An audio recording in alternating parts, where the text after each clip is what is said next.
Hi everyone, Vladimir is here, and today I wanted to do a short review of the game called Wartile. So first, two disclaimers: I got the key for free and the game is in early access. Some things are ought to change. So in the game you control the Vikings on the various objectives. The Vikings are the figurines, like in the board game, that you move.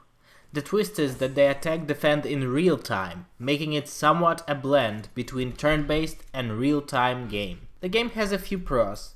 It has a nice approach to customization. You can equip weapons or armor and choose the special abilities of your heroes. The game has pretty detailed models and good graphics. The content is not that bad. The mechanics are pretty innovative. Let's be honest, the combination of tabletop hexagonal tiles and a real-time approach gives interesting results. The difficulty is also challenging. It's not impossible to beat, but it requires good decision-making skills. Having said that, the game has some disadvantages.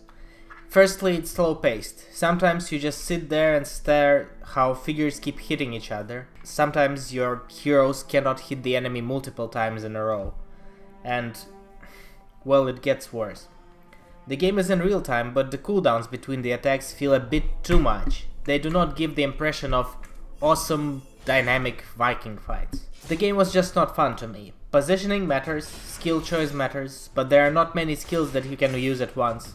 It's also unclear how cooldowns for character skills work. Basically, most of the game you move your figurines and then stare how they fight.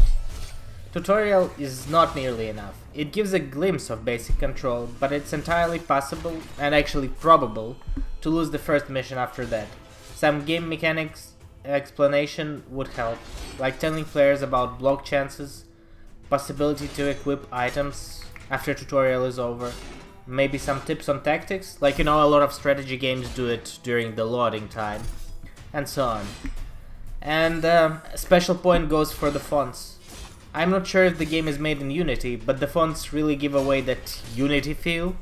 They're just not sharp enough and don't look good.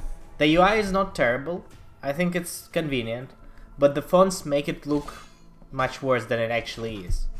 The fonts up close, like Score and Gold, could use some anti-aliasing, but the points far could use more sharpness, because otherwise the signs on the board, like options, look blurred, especially if you zoom out a bit, which I don't think is a good idea for UI. As it often happens with early access game, the game has great potential, but I think it went into early access a bit too early. I don't necessarily mean that the game is bad, it just feels that there's not much to do now. I recommend skip this one for now and get back to it later, when it's fully released. Thank you for watching. If you enjoyed the review, check out more reviews at shortgamereviews.com or join our Steam group, link below. Like and subscribe. Vladimir is out. Bye.